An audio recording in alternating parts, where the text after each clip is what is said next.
Telefon dolandırıcılığı ve internet dolandırıcılığı son günlerde çok yaygınlaşmış bulunmakta. Bunların da çeşitleri bulunmakta. Dolandırıcılar artık farklı dolandırıcılık yöntemine başvurmaktadır. Öncelikle telefon dolandırıcılığında dolandırıcılar belli hatları kullanmakta ve bu hatları tekrar aradığınızda ulaşamayan hatlar olmaktadır.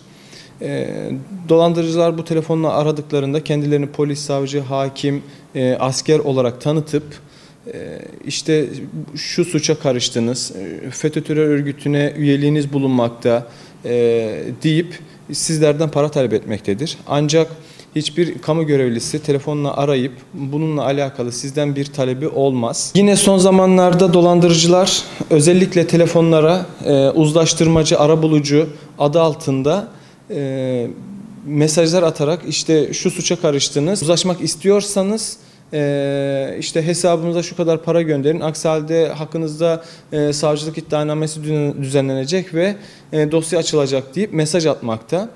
Bunu hatta dolandırıcılar avukatların gerçek isimlerini kullanıyorlar, onların sayfalarını kopyalıyorlar ve sayfalarındaki konum bilgisi varsa oraya da sahte bir konum bilgisi ekleyerek sizi o sayfaya yönlendiriyor.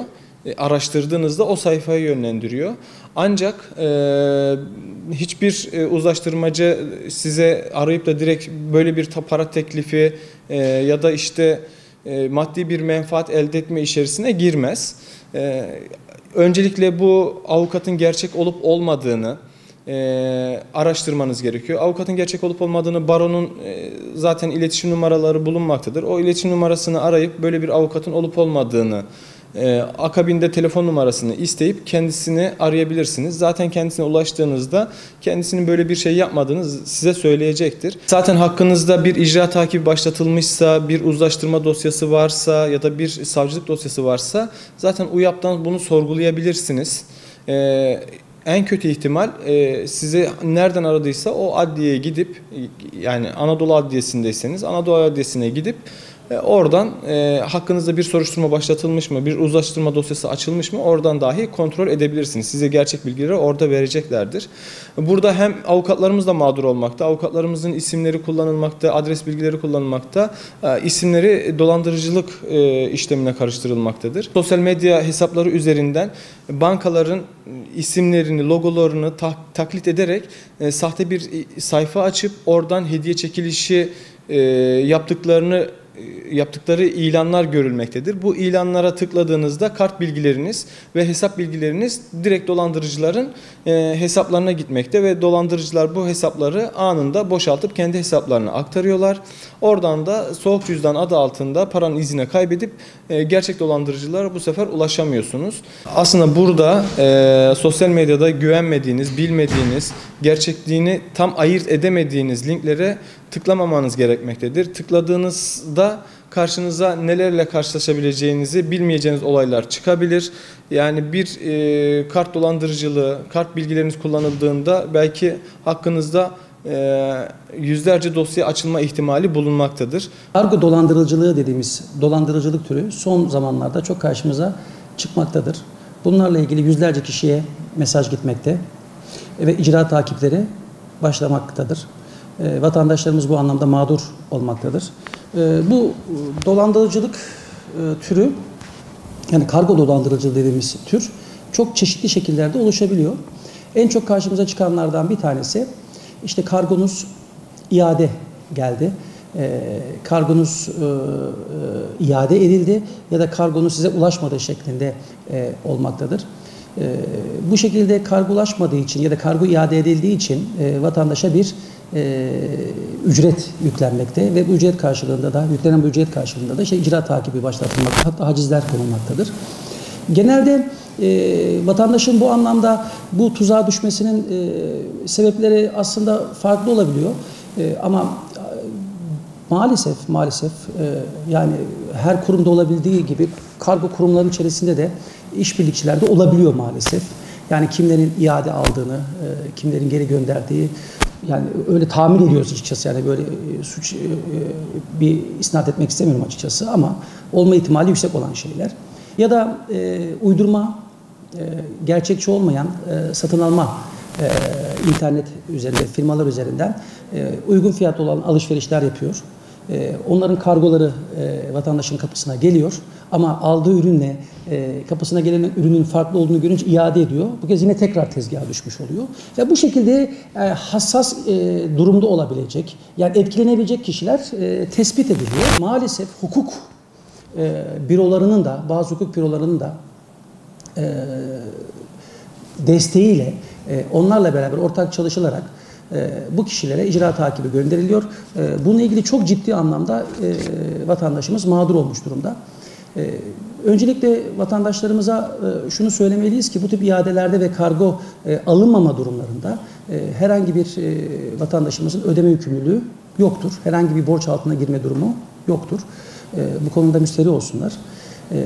Ama bu icra takipleri gerçek olabiliyor. Bununla ilgili ya ben zaten benim ödeme yükümlülüğüm yok. Ne geldiyse geldi. Beni ilgilendirmiyor da demesinler.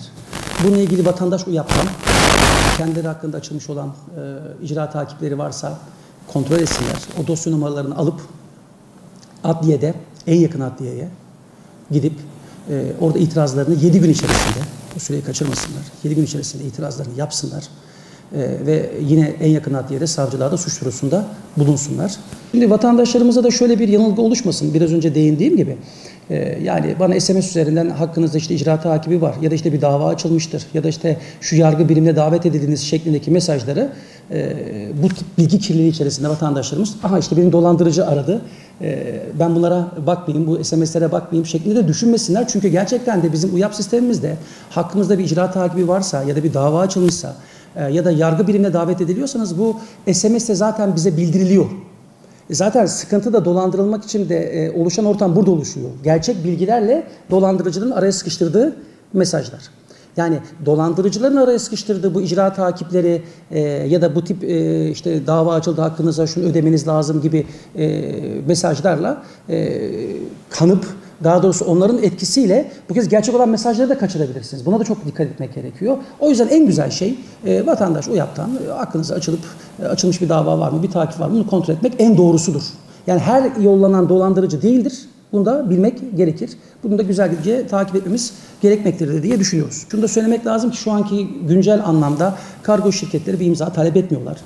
Bir barkod numarası var ve size gelen SMS'e gelen kodla beraber bunu alıyorsunuz, ürününüzü alıyorsunuz. Fakat resmi gelen tebligatlarda ise, mesela PTT üzerinden gelen resmi tebligatlarda ise tabii bu anlamda bir imza istiyorlar. Zaten dolandırıcılar da kargodan öte PTT'den geldik, işte resmi tebligat var diye getirebiliyorlar. Bu pencere tipi dediğimiz dolandırıcılıkta imza bölümünün olduğu bölüm kutu içerisinde kesiliyor, pencere şeklinde kesiliyor. Altına bir çek, senet ya da sözleşmeyle zora sokacak bir belge konularak da sanki tebligatı almışçasına imza attırılıyor. Aslında siz orada borçlu duruma düşüyorsunuz. Yine aynı bu durumda karşılaştığınız zaman yapacağınız şey yine en yakın adliyeye giderek bununla ilgili suç duyurusunda bulunmak, üzerinize bir icra takibi başlatılmasa yine 7 gün içerisinde itiraz etmek. Başka bir yine kargo dolandırıcı türlerinden bir tanesinde de ise şöyle bir durum oluşmakta. Size bir SMS geliyor. Bu da yine vatandaşlara gelen SMS'lerden biri.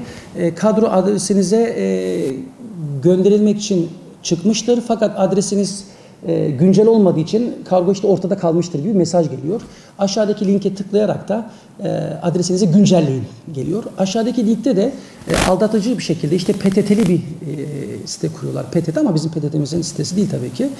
Tabii onu gören alıcı da, vatandaş da siteye giriyor. Girdikten sonra bilgilerini veriyor. Bilgilerini verdikten sonra da zaten hesapları boşaltılmış oluyor. O yüzden bu anlamda vatandaşlarımızın dikkatli olması gerekmektedir diyoruz.